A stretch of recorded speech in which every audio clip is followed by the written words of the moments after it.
Abra su Biblia en el libro de Hechos y en el capítulo 17. Hechos, capítulo 17, vamos a leer los primeros 9 versículos de este capítulo. Nosotros cantamos en la segunda canción que cantamos, el segundo himno, se llama Castillo Fuerte. Y es una adaptación un poco moderna a un antiguo himno, un himno que tiene casi 500 años, tiene esa canción. La escribió un hombre que se llamaba Martín Lutero. Martín Lutero para mí es un personaje, a mí me gusta mucho. Era un hombre con muchos errores que nosotros tenemos que mirar siempre como alguien que vivió hace 500 años. Y sin embargo el Señor usó a Martín Lutero para prender el fueguito del Evangelio en una Europa que estaba hundida en una religión que no llevaba al Señor. Después de una reunión que tuvo Martín Lutero con las autoridades, porque Martín Lutero empezó a decir esto: la gente no necesita pagarle a los sacerdotes, la gente no necesita hacer sacrificios, la gente necesita a Cristo y Cristo está en su palabra, la gente necesita escuchar la palabra de Dios. Y obviamente a los que tenían el monopolio de la fe, a los que cobraban la entrada al cielo, por decirlo de alguna forma, eso les molestaba. Y se molestaron. Y después de una reunión, muchos que se decían cristianos planificaron una forma de silenciar a Lutero. Y era matarlo. Esa era la forma más fácil. Lo matamos y no habla más. Pero otros que habían escuchado lo que Lutero tenía por decir y creían que era importante, lo protegieron. Un príncipe lo protegió y le dijo: mirá, vamos a hacer así, venite conmigo a mi castillo, ahí no te va a agarrar nadie. Y Lutero estuvo encerrado bastante tiempo en ese castillo, porque si salía, lo mataban. Y de alguna forma parecía que aquellos que se oponían al Evangelio habían ganado la batalla.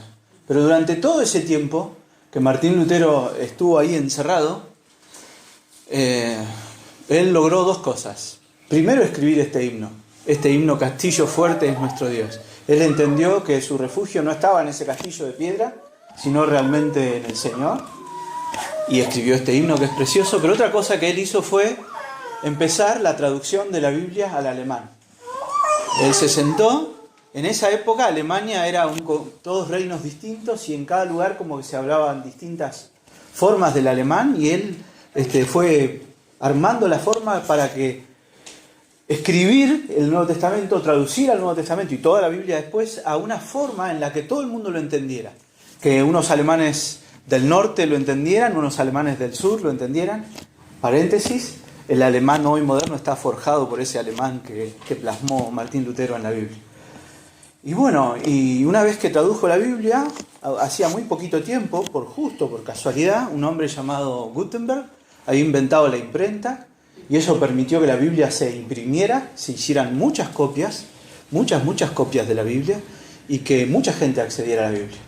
Y entonces, eso que ellos quisieron hacer, que era encerrar a aquel que estaba predicando la palabra de Dios, en realidad redundó en que la palabra de Dios explotara. Y en poco tiempo la Biblia se desparramó por todos lados, y el Señor llenó con el Evangelio Alemania y toda Europa. Toda Europa, ahí tenemos nosotros después a Calvino, a Zwinglio, a tantos hermanos en los que el Espíritu del Señor hizo esa obra preciosa a través de la palabra de Dios. Y fue la palabra. Alguna vez alguien le dijo a Martín Lutero: qué bárbaro todo lo que usted ha hecho. Y él les dijo: no, fue la palabra, yo la solté, tenían atada la palabra, yo la solté y la palabra fue tremendo. Todo lo que ha pasado ha sido por la palabra. Nosotros vamos a ver hoy a alguien predicando la palabra, que es Pablo. Nosotros estamos siguiendo el camino de Pablo por Europa, predicando la palabra.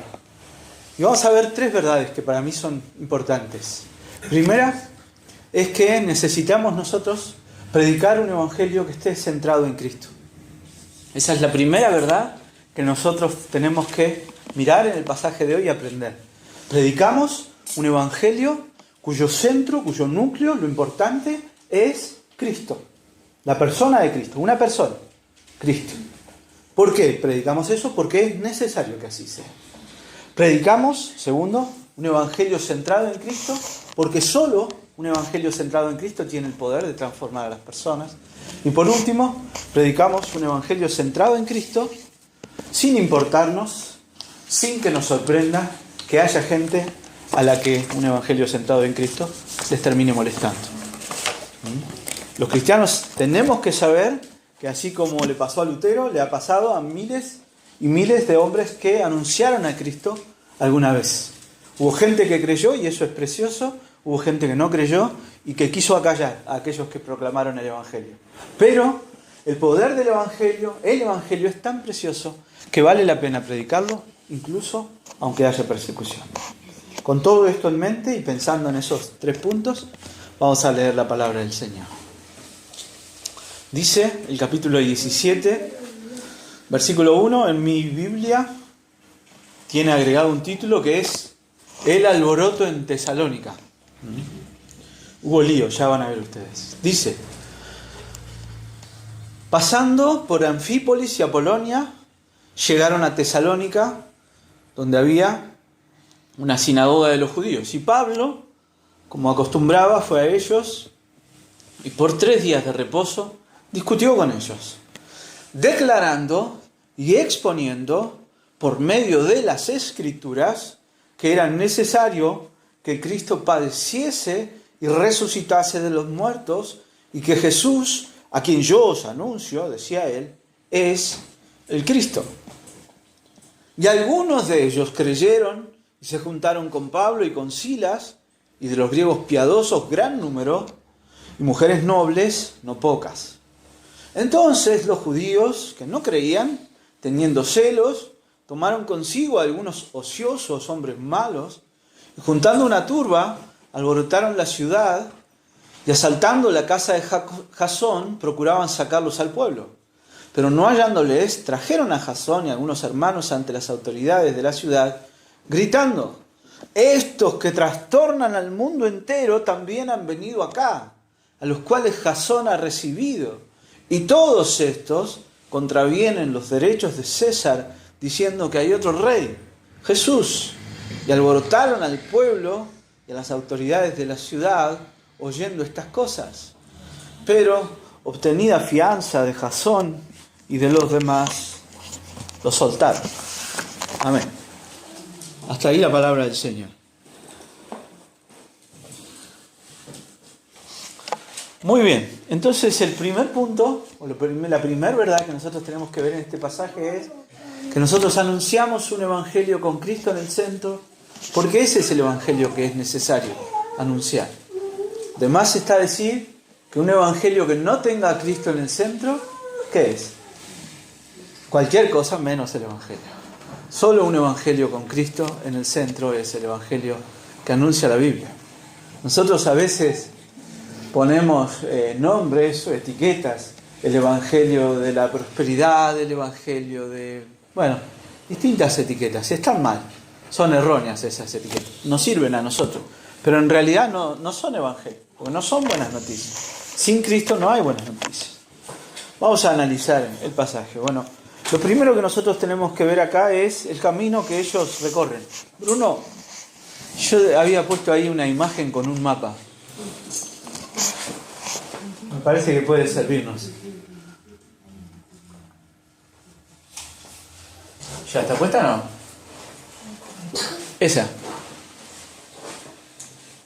¿Apagás la luz, Martín? ¿Dónde estamos nosotros? Bueno, fíjense. Pablo era nativo de por ahí. Ahí está.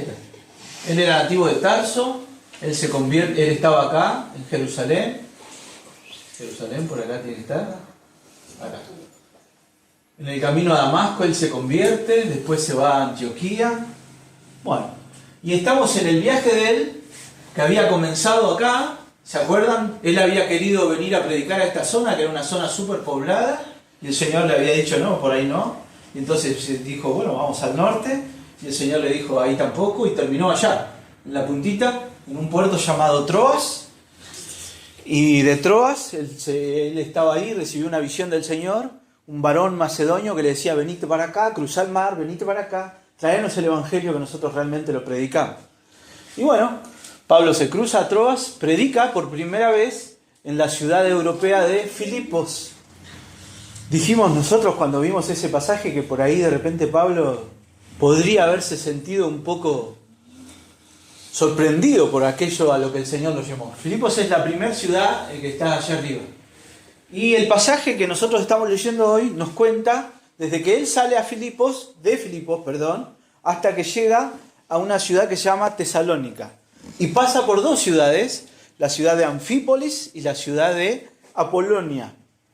Mucho nombre raro, pero bueno, eran ciudades importantes en la época. ¿Se ve o no? Bien. Sí. Gracias, Bruno. Ellos toman desde Filipos, dijimos nosotros que Filipos era una ciudad muy importante. Bueno, Tesalónica es más importante todavía. Pero ellos toman el camino, no sabemos cómo lo hicieron en realidad, cómo viajaron. Lucas no nos cuenta cómo viajaron. Algunos piensan y suponen con razón que probablemente alguien les haya prestado un caballo, porque en Filipos estuvieron presos, fueron torturados, fueron golpeados, y bueno, no deben haber estado muy bien físicamente. Así que es probable que hayan arrancado a caballo. Mirá qué bien. Gracias, Bruno. Así que de Filipos ellos se dirigen a Anfípolis y a Apolonia. ¿Por qué solo nombra estas dos ciudades? Porque ellos no se detuvieron allí a predicar. Ellos viajaron todo el día desde Filipos, acuérdense, no había avión, no había colectivo, o caminando o a caballo. Las dos opciones que tenemos son esas, a caballo o caminando. Por una ruta, vamos a decirle una autopista de aquella época. Si los romanos se caracterizaban por algo era por construir caminos.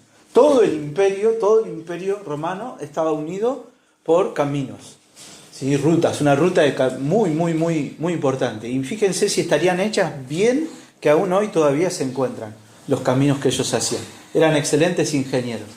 Así que por un camino que se llama la Vía Ignacia, ellos hacen noche en Anfípolis, al otro día vuelven a emprender camino, hacen noche en Apolonia y al otro día vuelven a emprender camino hasta llegar a Tesalónica.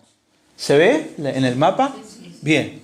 ¿Ven? Y después ya ahí está anticipado el camino que van a seguir. La próxima parada es Berea, que nosotros ya conocemos algo de los cristianos de Berea, que eran personas que la Biblia elogia, y después van a seguir por Atenas, después Corinto y ya después pegan la vuelta. Ese es el viaje que nosotros estamos haciendo junto a Pablo y Silas. Detalle no menor, Filipos, queda Lucas ahí, y el camino hacia Tesalónica lo siguen Pablo y Silas solos. La ciudad que ahí Lucas menciona como Tesalónica es una ciudad que aún existe. Está ahí, en el mismo lugar donde está marcada, y se llama Salónica. Le pusieron el T. ¿Va a haber una iglesia en Tesalónica? Sí, claro. Una iglesia muy importante. Pablo, estos hermanos van a ser muy importantes para Pablo. Les va a escribir 2 cartas.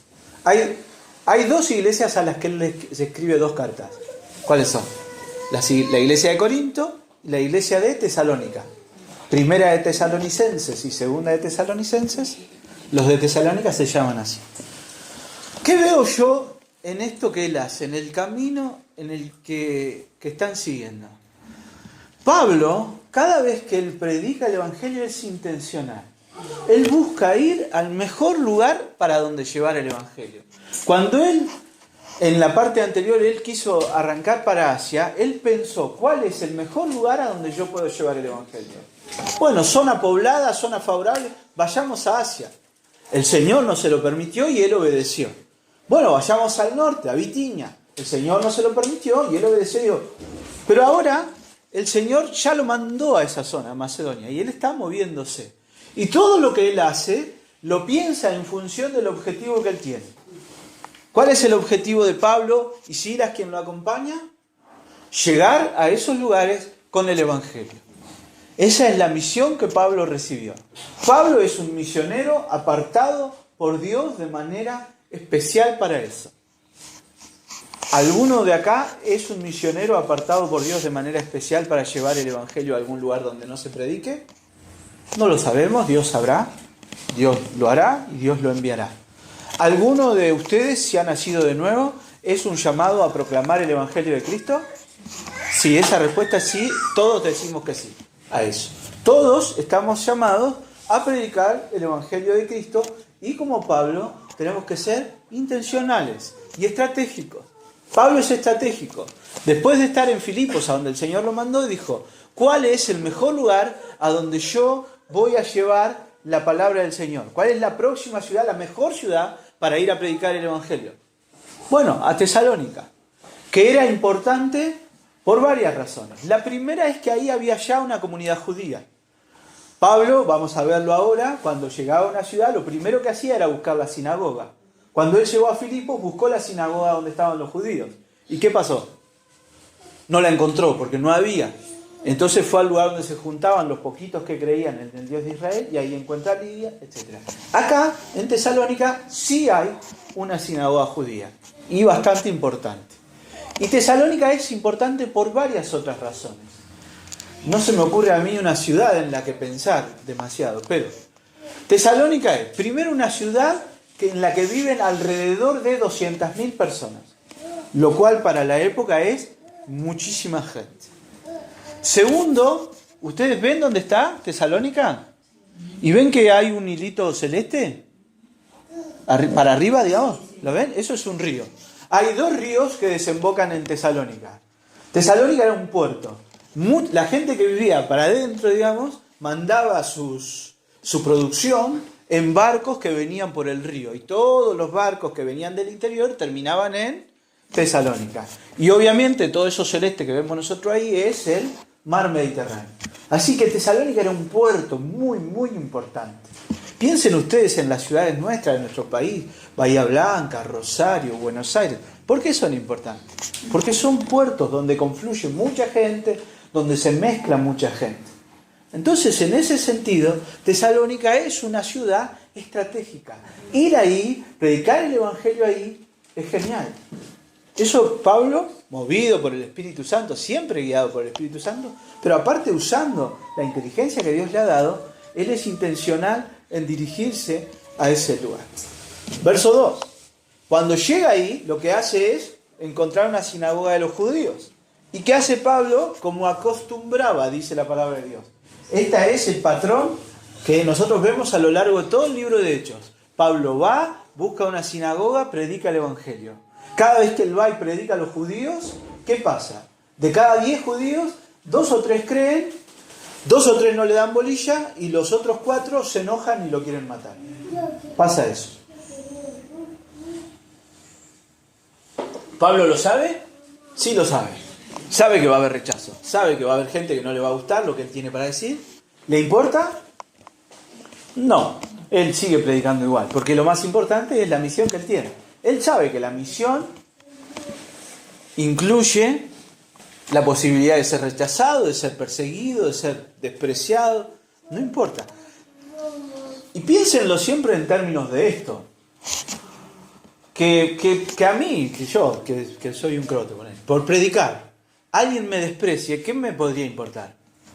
No demasiado. O sí, por ahí uno tiende a hacerse el pobrecito. Pero la verdad es que yo no soy una persona muy distinguida. Ahora, nosotros vamos a ponernos en el lugar de Pablo. Pablo era una de las personas más distinguidas de su época. Nos leía Bruno un pasaje de la carta que él le escribe a los filipenses. Él había sido educado. Hoy, piensen en términos de hoy, él había estudiado en las mejores universidades y todo el mundo tenía puestas las fichas en Pablo. Este va a ser el próximo gran rabino de Israel. Este tipo va a asegurar que toda nuestra tradición continúe como hasta ahora. Todo el mundo tenía mucha confianza, mucha expectativa. Y a Pablo le encantaba esa expectativa. Él se la había creído, él estaba ya involucrado, llegó a perseguir a la iglesia, hasta que de repente se encuentra con Jesús. Cuando él se encuentra con Jesús, significa que toda la gente que a él lo recontraadmiraba y que tenía todas las expectativas puestas en él, ahora lo desprecia. O sea, si a mí me desprecian, yo no estoy renunciando a nada. Él renunció a ser el rabino más conocido o estar entre los rabinos, el top 10 de los rabinos de esa época. Cuando él sigue a Cristo y decide anunciar el Evangelio, él está renunciando a una vida de éxito y de lo más exitoso que un judío podría aspirar en ese momento. Ser reconocido en todos lados. Miren ustedes las películas de los judíos y siempre los fariseos aparecen con sus ropas así. Y entonces toda la gente les dice, ¡wow! Los admiraba, a ellos les encantaba eso. Pablo renuncia a eso.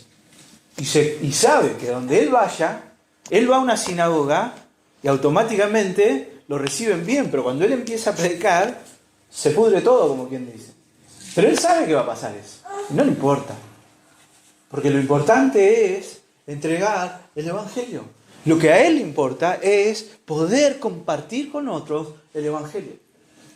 Y entonces dice que, estoy en el versículo 2, como acostumbraba, él fue a ellos y por 3 días de reposo discutió con ellos. ¿Qué significa 3 días de reposo? 3 sábados. Cada sábado los miembros de la sinagoga se juntaban, estudiaban la Biblia, oraban juntos, y él iba y se sentaba ahí. Siempre había alguien que dirigía la reunión, pero después se daba apertura, se discutía mucho.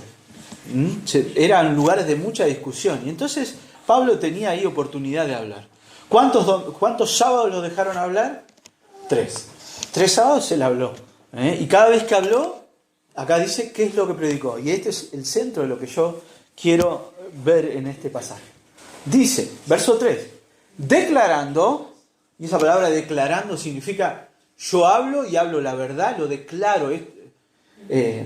Declarar significa afirmar con absoluta certeza de que algo es cierto. Eso significa declarar. Yo sostengo esto, yo les digo que esto que yo les digo es la verdad. Declarando y exponiendo por medio de las Escrituras. Lo que Pablo dice no es algo que se le ocurrió a Pablo, sino que él abre la Biblia y les muestra a ellos. Miren, esto es lo que yo vengo a anunciarles a ustedes y lo que yo les vengo a anunciar a ustedes no es un invento mío, sino que es lo que dice la Escritura. ¿Qué declaraba y qué exponía Pablo? Y acá está el núcleo. Y por qué yo afirmo que nosotros necesitamos predicar un evangelio con Cristo en el centro. Dice, era necesario que el Cristo padeciese y resucitase de los muertos. Eso predicaba Pablo. Primero decía, miren, ustedes saben que toda la Biblia anuncia que Dios iba a enviar un Mesías, un Salvador. Bueno, yo quiero que entiendan y que vean en la Biblia que la Biblia decía que era necesario, no era opcional, era necesario que ese Mesías sufriese, padeciese, muriese y resucitase. Y el segundo que dice Pablo, y que Jesús, a quien yo os anuncio, es el Cristo. Pablo dice, fíjense, lo que la Biblia dice es que el Mesías tenía que sufrir, tenía que morir, tenía que resucitar. Bueno, ¿saben quién murió, quién sufrió y quién resucitó? Jesús, a quien yo les anuncio. Lo que Pablo quiere lograr es convencer a estas personas que están escuchando de que Jesucristo es el Mesías prometido por Dios, el Salvador. Y que era necesario que fuera así. Mientras yo analizaba este pasaje, les voy a compartir algunos pasajes, no los busquen por favor, se los voy a leer así rápido. En Lucas 24 el Señor dice, estas palabras os hablé estando aún con vosotros. Lo dice Jesús, era necesario que se cumpliese todo lo que está escrito en mí, en la ley de Moisés, en los profetas y en los salmos. Así está escrito, y así fue necesario que el Cristo padeciese y resucitase de los muertos al tercer día, y que se predicase en su nombre el arrepentimiento y el perdón de pecados en todas las naciones. Eso está en Lucas 24, 44.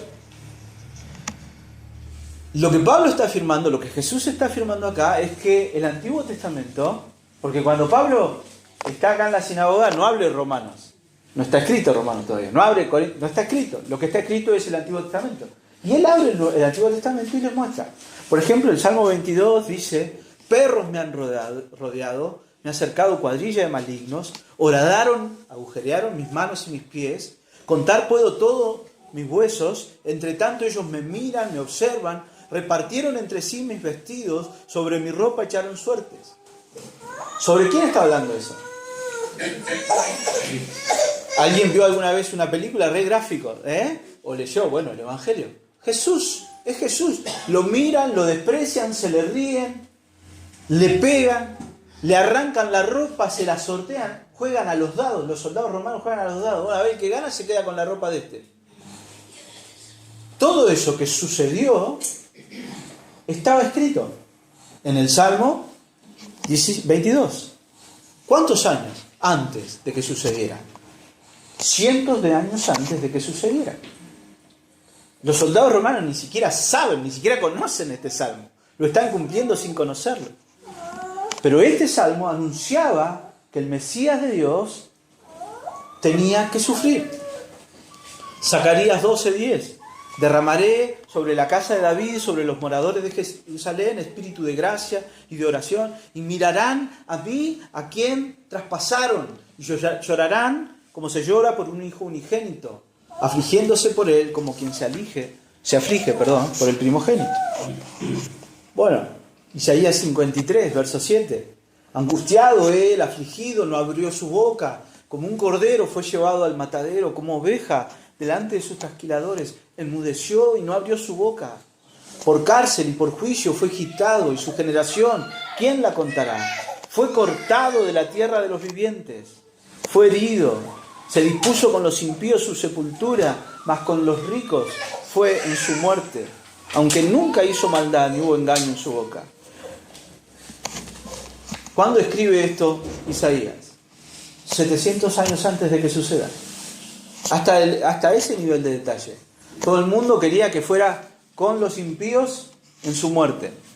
Lo crucifican al lado de dos ladrones y lo iban a tirar en cualquier lado. Pero dice que más con los ricos fue en su muerte. José de Arimatea, un hombre rico que había comprado un campo para hacer su tumba, él dijo, no, pónganlo en la tumba que compré yo. Todo eso, con todos estos pasajes y muchos más, no dice, Lucas no dice qué pasajes. Fueron 3 sábados durante los cuales Pablo habló. Pero Pablo les está hablando de que el Señor iba a sufrir y iba a morir. El Salmo 16, Oseas 6:2, el Salmo 49, son otros pasajes donde se anuncia la resurrección del Señor. Les comparto lo que dice el Salmo 16. Otra vez, cientos de años antes de que suceda. A Jehová he puesto siempre delante de mí, porque está a mi diestra. No seré conmovido. Se alegró por tanto mi corazón y se gozó mi alma. Mi carne también reposará confiadamente, porque no dejarás mi alma en el Seol, ni permitirás que tu santo vea corrupción. La resurrección del Señor anticipada. Lo que Pablo quiere hacer es dejar clara la naturaleza del Mesías. ¿Cómo es el Mesías que Dios había prometido? Es un Mesías que iba a sufrir, es un Mesías que iba a morir y es un Mesías que va a resucitar. ¿Quién cumplió con todas esas cosas? Jesús.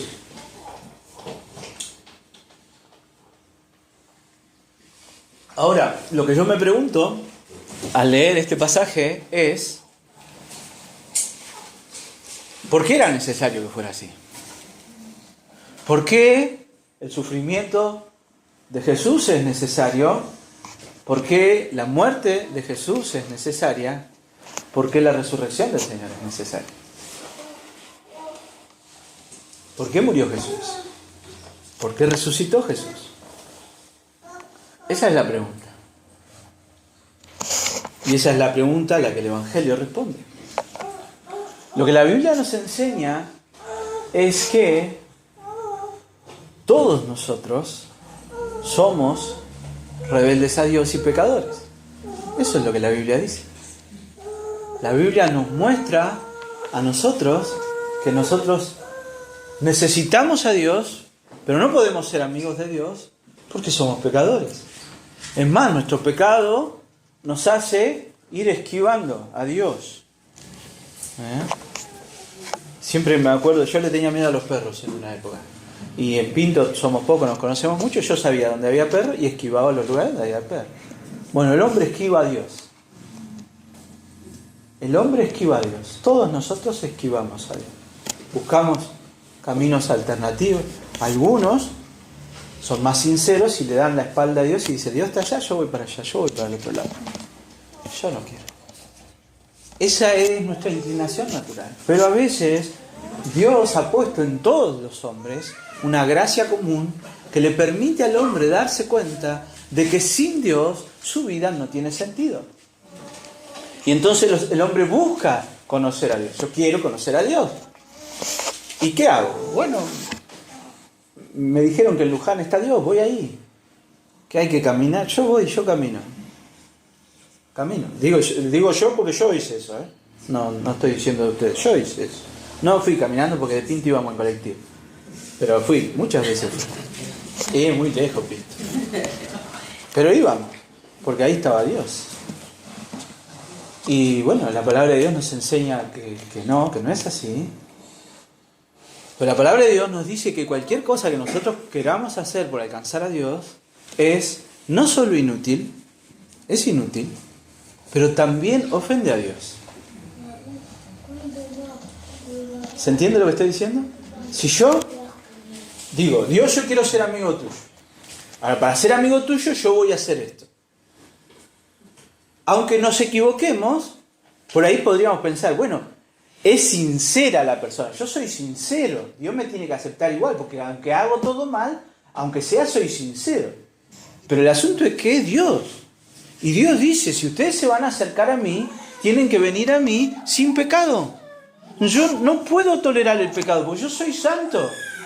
Cualquiera de ustedes que se presente, imposible, ¿no? Pero imagínense, de repente un día en el cielo, delante de la presencia de Dios, aparece alguien que tiene pecado. ¿Qué le pasa? Muere instantáneamente delante de la santidad de Dios. No hay forma en la que esa persona, ni ninguna persona, pueda estar delante de Dios si hay pecado en él.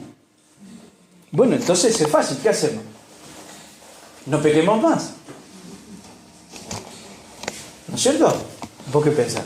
Si Dios dice que para estar delante de Él yo tengo que estar sin pecado, lo que tengo que hacer es no pecar más. Si yo no peco más, voy delante de Dios y le digo, ya está, acá estoy, no peque más. Si uno es sincero con uno mismo, lo que pasa es que todos los días nosotros pecamos. Todos los días envidiamos, todos los días nos enojamos, todos los días miramos a alguien de una forma en la que no tenemos que mirar, todos los días pensamos de alguien cosas que no tenemos que pensar. Ay, aquel es... Todos los días nos pasa. Todos los días nos pasa. Todos los días nos pasa que sabemos que hay algo que tenemos que hacer, pero nos ponemos a nosotros en primer lugar y somos cómodos y evitamos hacer lo que tenemos que hacer. Todos los días nos pasa. Y entonces, lo que Dios hizo fue enviar a su Hijo, a Jesús. Y Él sí vivió de la forma en la que nosotros no podemos vivir, sin pecado. Jesús nunca, jamás se enojó con nadie de una forma pecaminosa. ¿Se enojó Jesús? Sí, pero lo hizo santamente. Nunca lo hizo de manera pecadora. Nunca pensó mal de nadie sin tener razón. Porque, por ejemplo, Él dijo que Herodes era una zorra, en el sentido de que era astuto. Y tenía razón, porque Herodes era eso. No pecó. Pero nosotros a veces decimos cosas de los demás y no son tan así, porque pecamos. Pero todo lo que hizo Jesús, lo hizo sin pecar. Por eso era necesario que Cristo viniese a esta tierra y caminara la vida perfecta que nosotros no podemos caminar. Ahora, también era necesario, dice Pablo, que Cristo padeciese, sufriese y muriese. ¿Por qué? Porque dice la Biblia que la paga, el resultado del pecado es la muerte. Si nosotros pecamos, lo que va a pasar es que vamos a morir. El hombre muere, la muerte tiene su causa en el pecado del hombre. El hombre unido a Dios tiene vida. Jesús dijo, si ustedes creen en mí, van a estar vivos, nada. Aunque estén muertos, van a vivir, no se preocupen. Pero si no estamos unidos a Él, ¿cómo estamos? Estamos muertos. Ahora, para que nuestro pecado fuera solucionado, Jesucristo sufrió en nuestro lugar. Eso es lo que la Biblia nos enseña, eso es el Evangelio que nosotros predicamos. Y Pablo dice eso, era necesario que Cristo padeciese y muriese. Y Jesús murió. Pero no solo era necesario eso, también era necesario que resucitase. Jesucristo al tercer día resucitó. Cuando Él resucita, Él hace evidente así que la muerte fue vencida. ¿Se entiende? Nosotros pecamos, el resultado de nuestro pecado es la muerte.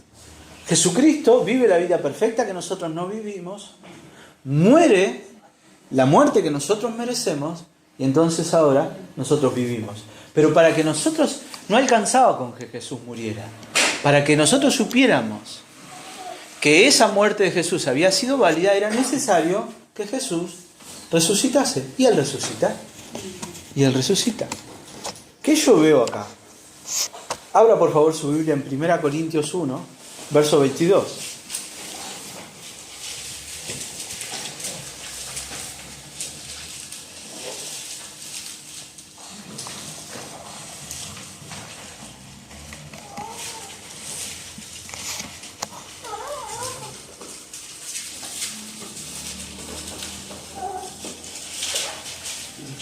Primera Corintios capítulo 1, verso 22, ¿lo tiene?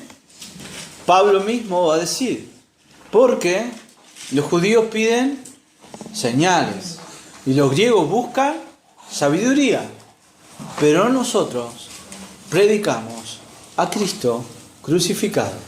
Para los judíos, ciertamente tropezadero, y para los gentiles, locura. Mas para los llamados, así judíos como griegos, Cristo, poder de Dios y sabiduría de Dios. En el mensaje de Pablo, siempre el núcleo fue Cristo. Nosotros tenemos que recordar, primero, nuestra necesidad de predicar el Evangelio. Pero el Evangelio que nosotros anunciamos y predicamos es un Evangelio que tiene a Cristo en el centro. A Cristo en el centro. Un evangelio sin Cristo son como balas de fogueo. Hacen ruido, pero no logran nada. Un evangelio sin Cristo no da vida. Un evangelio sin Cristo no logra nada. La gente se puede ir emocionada, contenta, entusiasmada, divertida. Si yo hiciera chiste acá, soy malo, no. Si usted se puede ir divertido, se puede ir asombrado, no importa, no sirve de nada. Si nosotros hablamos acá de Cristo y cómo es Cristo y de lo importante que es Cristo, y nos vamos de acá conociéndolo un poquito más, el Evangelio va a hacer su obra en nosotros.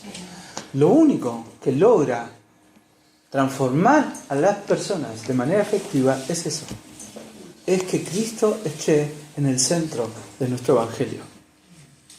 Cristo, y el Cristo que Pablo nos muestra acá, es un Cristo que sufre, un Cristo que muere y un Cristo que resucita.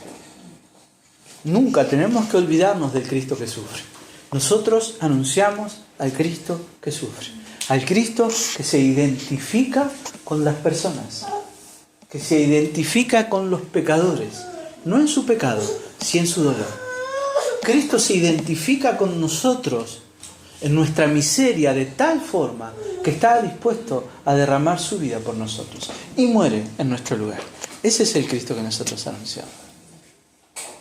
Cuando nosotros hablamos del Señor y compartimos del Señor, tenemos que procurar y ser intencionales en que en el centro de lo que nosotros digamos esté Jesús. Nosotros anunciamos a Jesús. Cristo, lo escribí así, quien derrama misericordia sin igual, haciéndose uno de nosotros y sufriendo las consecuencias de nuestra rebeldía y pecado. Cristo, el que sufre, cargando sobre sus hombros nuestra maldad. Cristo, el santo y perfecto, poniéndose ropas de inmundicia para tomar nuestro lugar. Cristo, el que se humilla, el que soporta el desprecio, los golpes, la difamación. Cristo, el que al cargar sobre sí mismo el pecado de todos los suyos, sufre la muerte y la vence. Cristo, el único que tiene la capacidad de despojar al pecado de su poder sobre nosotros. Nosotros predicamos y anunciamos a Cristo, el que vivió sin pecado, el que se acercó amorosamente a aquellos a los que todo el mundo rechazaba, el que obedeció al Padre en todo hasta el final. El Evangelio que nosotros anunciamos debe estar enfocado en Jesús. Ahora, mientras yo leo esto, piénselo, usted piénselo. ¿Sabía usted esto? Sí, lo sabemos. ¿Cómo hacemos para que esto no sea simplemente un lema? Para que no sea una declaración. Porque declarar es fácil, ¿o no? El Evangelio centrado en Cristo. ¿Sí? Claro. Perfecto. Ortodoxia, creemos lo correcto. Ortopraxis, ¿cómo lo vivimos? ¿Cómo lo encarnamos? ¿Cómo se ve un evangelio centrado en Cristo? Un evangelio cuyo núcleo, cuya sustancia es Cristo. Si amamos, si extendemos gracia, si somos misericordiosos, si servimos, si perdonamos, si buscamos todos los días en nuestra vida reflejar a Cristo de forma santa, siendo nosotros santos. Si nos despojamos de nuestro orgullo, de nuestro egoísmo, eso es vivir y anunciar un evangelio con Cristo en el centro. Porque un evangelio con Cristo en el centro va a cambiar a aquel que lo escuche, pero porque nos está cambiando a nosotros, porque está transformándonos a nosotros. Los cristianos no somos perfectos. Probablemente, y debiera ser así, somos los más conscientes de nuestra imperfección. Porque al contemplar a Cristo, hay gente que ni piensa que cosas que hace, que decide o que vive están mal. Nosotros, al conocer la voluntad de Dios en la Biblia, entendemos un montón de cosas que hacemos mal. Bueno, eso tiene que llevarnos a transformarnos a nosotros. Un evangelio con Cristo en el centro es un evangelio así. Un evangelio que ama, que es humilde, que es misericordioso y que siempre y siempre, siempre recuerda el amor de Dios derramado en la cruz. Cuando nosotros anunciamos el evangelio, anunciamos eso, la necesidad de la cruz. ¿Por qué? Porque no hay otra forma. No hay otra forma. La cruz fue necesaria por la inmensidad de nuestro pecado. La cruz fue necesaria por la inmensidad del amor de Dios. Y no hay otra salida. Segunda parte. Y este es el versículo con el que para mí tiene que ser el ancla nuestra en este sentido. Nosotros anunciamos un evangelio centrado en Cristo porque ese evangelio centrado en Cristo es el que tiene el poder para cambiar a las personas. La razón por la que Pablo y Silas fueron a Tesalónica era para ver esto que está acá en el verso 4. Todo lo demás sabían que podía pasar, no importaba, lo importante era esto. Algunos de ellos creyeron. ¿Qué significa esa palabra, creyeron? Que dejaron de creer en sí mismos. Cuando Pablo le escribe a los tesalonicenses les va a decir: ustedes dejaron de adorar a dioses ajenos, a dioses paganos y se volvieron al Dios vivo. Eso es creyeron. Dejaron de estar centrados en sí mismos, dejaron de estar sumergidos y hundidos y atrapados en la miseria del pecado para conocer al Dios verdadero. Todo eso está afirmando Pablo cuando dice que ellos creyeron. De las tinieblas a la luz. Eso es lo que el Evangelio hizo. ¿Por qué dice algunos? Porque de los judíos solo algunos creyeron. Muchos no. La mayoría no creyó. Pero algunos creyeron. Y eso es lo importante. Algunos creyeron. Dice Lucas, que algunos creyeron y se juntaron con Pablo y con Silas. Ese se juntaron significa se unieron a ellos, empezaron a seguirlos, formaron parte de la iglesia. Por ahí suena como sintetiza mucho Lucas acá. Pero él está hablando de que personas que escucharon la predicación del Evangelio en boca de Pablo, en boca de Silas, vinieron al conocimiento de Cristo, vieron sus vidas transformadas y ahora ya no quieren ir a esa sinagoga donde los tenían atrapados con la religión, sino que quieren conocer al Jesús que Pablo y Silas predican. Conocerlo más porque ya lo conocen, porque han nacido de nuevo. Y dice que de los griegos piadosos también creyeron gran número. Muchos de los griegos piadosos. Aclaración importante. Los griegos piadosos son personas que no eran judíos, que no habían nacido como judíos, que querían conocer la fe del Dios de la Biblia, pero había algo que los frenaba, no se habían circuncidado. Nosotros teníamos judíos que habían nacido judíos Prosélitos, que eran personas que no habían nacido como judíos, pero se habían circuncidado y se habían hecho judíos. Igual no eran judíos 100%, siempre estaban un poquito más abajo. Y estos que iban, eran como simpatizantes recién. Ahora imagínense la libertad que trae para ellos escuchar el mensaje del Evangelio de Cristo, que dice, para ser parte del pueblo de Dios, ustedes no tienen que nacer en una familia determinada, ustedes no tienen que hacer un rito determinado, ustedes no tienen que comportarse de determinada forma. Lo que ustedes tienen que hacer es conocer a Cristo, reconocerse como pecadores, encontrar el perdón de sus pecados en Él, y con creer en Cristo ustedes son incorporados a la familia de Dios. Nada más eso, nada más eso. Nada más y nada menos. Porque eso es lo más difícil al final. Siempre digo lo mismo, pero a mí me llama la atención esto del Evangelio. Cuando el Evangelio dice que lo único que nosotros tenemos que hacer es creer en Cristo, parece fácil, pero no lo es. Porque creer en Cristo significa dejar de creer en mí mismo. No solo algunos griegos piadosos, muchos, sino mujeres nobles, no pocas. Mujeres nobles, dice acá, son mujeres, la palabra que usa es protos, primera, principales. Mujeres principales. Que puede ser porque eran esposas de hombres muy importantes o simplemente porque eran mujeres importantes. Ellas en sí mismas tenían un rol importante en la sociedad. Tesalónica era un lugar donde había gente muy poderosa y estas mujeres eran mujeres poderosas. Como Lidia, que vimos nosotros en Filipos. Este es el efecto que nosotros buscamos cuando anunciamos el Evangelio. Que los que escuchan vengan al conocimiento del Señor y sean salvos. Y nosotros nos gozamos en eso, nos regocijamos.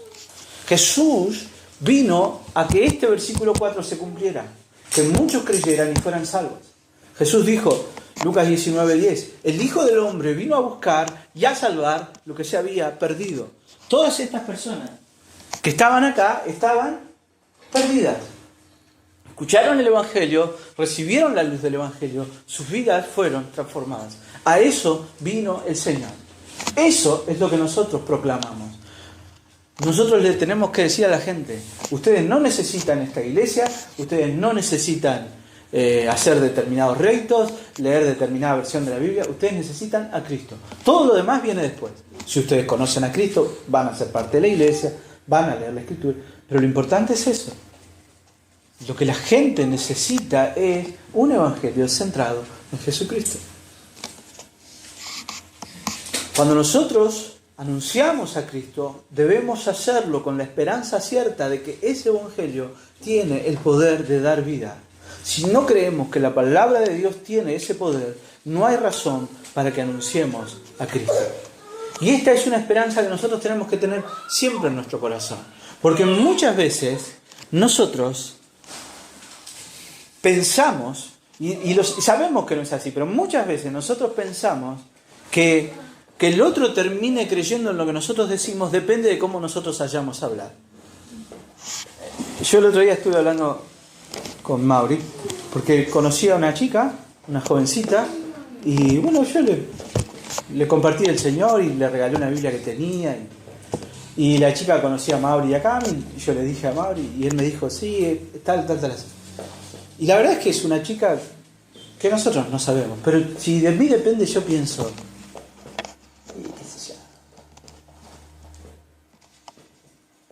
a veces somos medio desesperanzados al compartir la palabra de Dios. Pero no depende de nosotros. No depende de mí, que tengo bastante labia, porque me dedico a hablar. Pero no depende de esa habilidad. Ni depende de aquel hermano que por ahí no tiene tanta habilidad para hablar. Es más corto en sus palabras. Porque las dos opciones son malas. El que piensa, yo le hablo y me va a creer a mí porque yo le hablo re bien, porque yo me leí todos los libros que hablan de cómo evangelizar, yo me leí todo, yo sé todo, lo agarro, le hablo, ¿sabes qué? Lo tengo. Y no es así. Y está el otro que puede pensar, ¿yo qué le voy a hablar? ¿Qué le voy a decir? Si yo no sé explicar, a mí me cuesta, me enriedo, tartamudeo. Pero el poder no está ni en el que habla mucho ni en el que habla poco, el poder está acá. Nosotros tenemos que predicar un evangelio centrado en Cristo, con la convicción y la esperanza de que es la palabra de Dios la que tiene el poder de transformar a alguien. Y esto lo dice Pablo, que era el tipo más porfiado del mundo. Antes de ser un cristiano, Pablo asesinaba a cristianos, porque pensaba que los cristianos estaban estropeando su mundo. Y un día él escuchó la palabra, y un día esa palabra rompió su corazón, rompió su orgullo, rompió su egoísmo y lo llevó a los pies de Jesús. Y así ha pasado miles y miles de veces a lo largo de la vida de la iglesia. Hombres que, transformados por el Evangelio, conocedores del poder del Evangelio, lo compartían con las personas más improbables, no confiando en ellos mismos, sino en el poder del Evangelio. Cuando nosotros predicamos a Cristo, estamos liberando el mismo poder que creó el universo. Porque el mismo que dijo un día, hágase la luz, y creó todo lo que es y existe, es el mismo que por medio de la predicación del Evangelio dice, hágase la luz en el corazón más oscuro, más duro, más entenebrecido, y produce el milagro de la vida. En esa confianza debe descansar el cumplimiento de nuestra misión. Nosotros anunciamos a Jesucristo sabiendo que Jesucristo, no nosotros, Jesucristo tiene el poder de transformar a todo el mundo.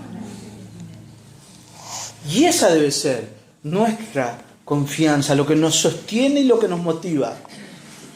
Dice Isaías 55, porque como desciende de los cielos la lluvia y la nieve y no vuelve allá, sino que riega la tierra y la hace germinar y producir y da semilla al que siembra y pan al que come, así será mi palabra que sale de mi boca. No volverá a mí vacía, sino que hará lo que yo quiero y será prosperada en aquello para lo que la envié.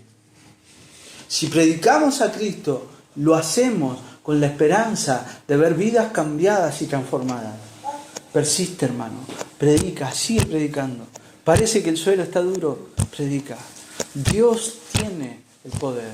El poder reside en eso. Es la semilla, es la palabra. Y es la palabra de Dios, no es nuestra palabra. No sabemos lo que Dios quiere hacer. Y si nosotros predicamos con esa esperanza, también vamos a compartir el gozo del cielo cuando un pecador se arrepiente y viene a la vida. Y nosotros, y termino acá, anunciamos el Evangelio centrado en Jesucristo, sabiendo esto, que va a provocar reacciones adversas. Hay gente a la que no le va a gustar. Jesús dijo, si hicieron leña del árbol verde, ¿qué no harán del árbol caído? Si a mí, que soy Dios hecho carne, me insultaron, me abofetearon, ¿qué no van a hacer con ustedes? No importa. Es más, la Biblia nos llama a gozarnos si eso sucede. Dice, verso 5, entonces los judíos que no creían, teniendo celos, fíjense, ahí está la motivación de ellos, los celos.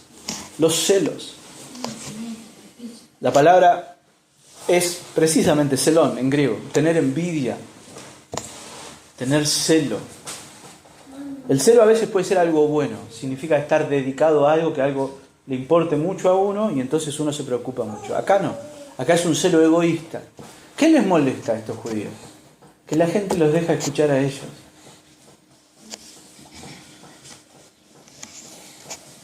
Juan 3:19, el Señor Jesús dijo, esta es la condenación.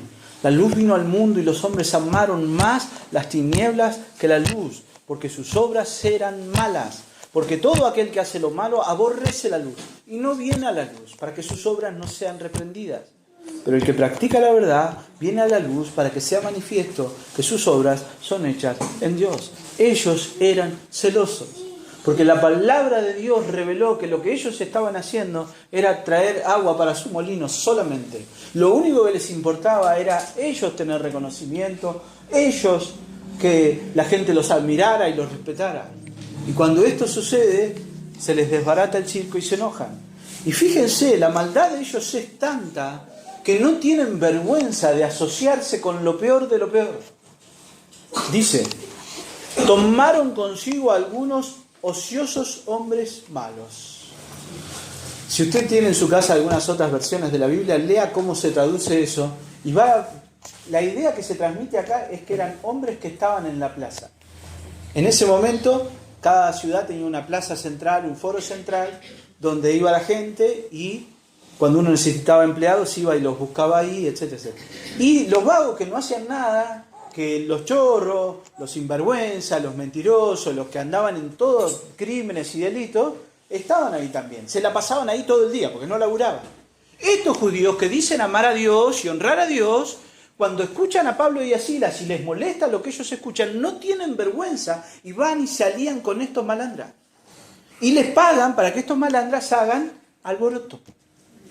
La palabra alboroto ahí es un lío bastante importante. Cortan la avenida 9 de Julio, prenden fuego, goma, de todo. Alboroto, mucho alboroto. Juntando una turba, mucha gente se engancha. Porque los hombres a veces somos así. Si estamos solos no hacemos nada, pero si somos varios, nos enganchamos. Alborotaron la ciudad. ¿Y qué hicieron? Asaltaron la casa de Jasón. ¿Quién es Jasón? Jasón es un nombre griego, clásico. Hay una historia griega que se llama Jasón y los Argonautas, pero en este caso es un judío. Jasón es un judío que iba a la sinagoga. Los judíos que vivían en Grecia muchas veces adoptaban nombres griegos. Jasón sería la traducción de Jesús o Josué. Josué era un nombre muy común entre los judíos. Y entonces dice que asaltaron la casa de Jasón, se le metieron adentro, le rompieron las puertas. ¿Para qué? Para manotear a Pablo y a Silas. Pero Pablo y Silas no estaban. Y entonces, ¿qué hicieron ellos? No hallándolos, trajeron a Jasón y a algunos hermanos ante las autoridades de la ciudad, gritando, y acá viene la acusación, estos que trastornan al mundo entero también han venido acá.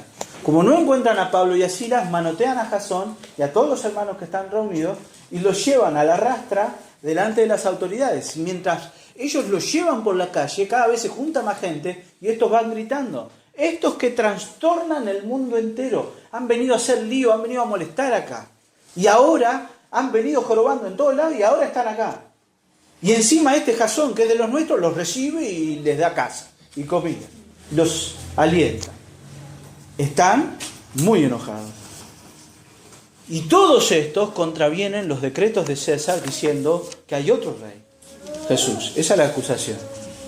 Que trastornan al mundo y que llaman a la desobediencia a César. Alborotan al pueblo. Y alborotaron al pueblo. Con todo eso que dijeron, toda esa movida astuta, alborotan al pueblo. Y las autoridades de la ciudad, oyendo estas cosas, también fueron alborotadas. Eso es lo que está diciendo. Alborotaron al pueblo y a las autoridades que habían oído estas cosas. Igualmente, algo que nosotros tenemos que observar es que las autoridades de Tesalónica son más astutas que las autoridades de Filipo. En Filipo pasó lo mismo. Estos tipos empezaron a los gritos, los llevaban a la autoridad y las autoridades dijeron, métanlo preso, métanle un par de latigazos y métanlo preso. Y después se enteran de que Pablo y Silas son ciudadanos romanos y dicen, qué macana nos mandaron. Estos piensan un poquito, son más naturales.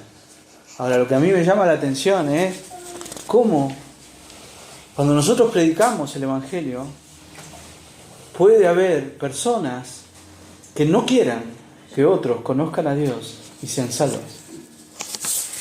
Y que no duden incluso en aliarse con personas cuestionables a todas luces. Los judíos consideran a Pablo y a Silas como sus enemigos y pretenden que toda la ciudad los vea igual. Hay ahí una partecita, el verso 7 dice, todos estos contravienen los decretos de César diciendo que hay otro rey, Jesús. Acá ese concepto por ahí tenemos que entenderlo. Lo hemos hablado algunas otras veces. Para los romanos César era Señor. ¿Sí? Había una expresión que ellos repetían, incluso tenían estatuitas de César y decían ellos, César Kyrios. César es el Señor, César manda, César tiene autoridad. Bueno, los cristianos dejaron de repetir eso. ¿Y el lema del cristianismo cuál es? Christos Kyrios. Cristo es el Señor. Así que la acusación que esta gente hace tiene parte de verdad. Es cierto. Pero no en el sentido en el que ellos lo plantean. Los cristianos no vienen a transformar el mundo. El objetivo de Dios no es transformar el mundo. El objetivo de Dios es transformar los corazones de las personas. Los corazones de las personas, al ser transformados, van a hacer que el mundo sea transformado. Un lugar de trabajo donde el patrón sea un creyente va a ser un lugar donde haya justicia. Por ejemplo, un patrón que tenga un creyente cristiano va a ser un patrón que está despreocupado porque le falte algo a su casa y le va a dar la llave. Sí, vení, limpiá, haz lo que vos quieras. Yo te dejo la llave, manejate, porque yo sé que no me va a faltar nada. Pero ¿dónde está el cambio? No en las actitudes, no en el corazón. Eso es lo que el Evangelio hace. Entonces, quiero terminar con esto. Nosotros, dos cosas que quiero decir. La primera es que si nosotros predicamos el Evangelio, tenemos que estar dispuestos a que haya gente que lo rechace. No te sorprenda, hermano. Si hay alguien que te rechaza, si hay alguien que se enoja, no te sorprenda. No te pongas mal, no te pongas triste. Es parte. ¿Van a hablar mal de vos? Es parte. Si es mentira, gozate. Si es mentira. Si es verdad, examinate, pedí perdón al Señor. Muchas veces los cristianos somos acusados de algunas cosas. De legalistas, de religiosos. Bueno, examinémonos. ¿Estamos predicando el Evangelio así? Prediquémoslo mejor. Centrémoslo más en Cristo. ¿Estamos predicando a Cristo? ¿Provoca rechazo? Gocémonos de ser considerados dignos de sufrir por causa del Señor. Ahora bien, quiero terminar este sermón pensando en esto. Hay un detalle, lo voy a sintetizar. Dice ahí que toda esta turba, como no encontró a Pablo y a Silas, lleva a Jasón y a otros hermanos delante de los politarques, las autoridades de la ciudad. Y entonces, estos que son más sensatos, en vez de meter preso a Jasón, meter preso a todos los demás, lo que hacen es pedirles a Jasón y a los demás una fianza. ¿Qué es una fianza? Como nosotros pensamos, puede ser plata. Puede ser que le hayan cobrado, puede ser que no. Pero si hubo plata o no, lo importante es que Jasón se compromete, lo vamos a ver en los versículos que siguen, a que Pablo y Silas se van a ir. El compromiso de Jasón es este: no te preocupes, ya se van. Ya se van. Y es un compromiso que va a tener duración después. Miren, en la carta de Primera Tesalonicenses, capítulo 2, Pablo dice, verso 17, nosotros, hermanos, separados de vosotros por un poco tiempo de vista, pero no de corazón, tanto más procuramos con mucho deseo ver vuestro rostro, por lo cual quisimos ir a vosotros. Yo, Pablo, ciertamente una y otra vez, pero Satanás nos estorbó. Una y otra vez Pablo quiere volver a Tesalónica y no puede. ¿Por qué? Por la astucia de los judíos, que le sacaron a Jasón el compromiso de que Pablo se iba y no volvía. ¿Se entiende? Esa fue la estrategia que usó el enemigo para tratar de impedir que el Evangelio prospere en Tesalónica. Es más, lo va a intentar muchas veces y no va a poder Pablo. Y va a terminar tomando una estrategia. ¿Qué es cuál? Enviar a otra persona. ¿Puede ir él? No. ¿Va Silas? Tampoco puede. ¿Quién va? Timoteo. Verso 3 de Primera Tesalonicenses. Por lo cual, no pudiendo soportarlo más, esto de no poder ir a verlos, acordamos quedarnos solos en Atenas y enviaros a Timoteo, nuestro hermano, servidor de Dios y colaborador nuestro en el Evangelio de Cristo, para confirmaros y exhortaros respecto a vuestra fe, a fin de que nadie se inquiete por estas tribulaciones, porque vosotros mismos sabéis que para esto estamos puestos. Pablo es impedido de predicar el Evangelio. La pregunta es, acá, esta. Las artimañas de los judíos dieron resultado. La llama del Evangelio se apagó en Tesalónica,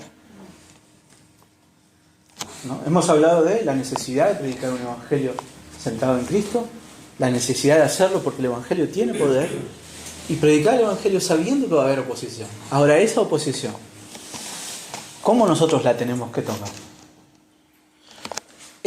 Yo creo que estudiar este libro juntos, el libro de Hechos, a nosotros como iglesia nos tiene que forjar en esta convicción. Prediquemos el Evangelio de Cristo sabiendo que Cristo alcanza a las personas por medio de esa predicación. Y que las dificultades que surjan no van a impedir que la iglesia siga predicando el Evangelio y que Dios siga salvando. El año pasado, cuando nosotros estuvimos en la conferencia, fue expresado así esto. El Evangelio va a crecer, no a pesar de las dificultades, sino a causa de las dificultades. Toda trabada que el enemigo le quiera poner a la predicación del Evangelio va a terminar redundando en que el Evangelio prospere.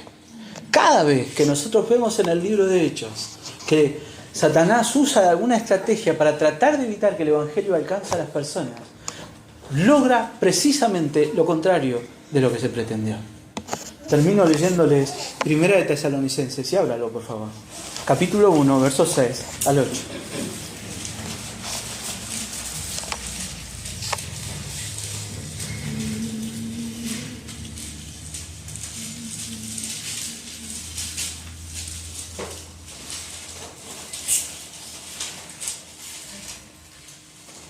Primera de Tesalonicenses, capítulo 1, versos 6 al 8.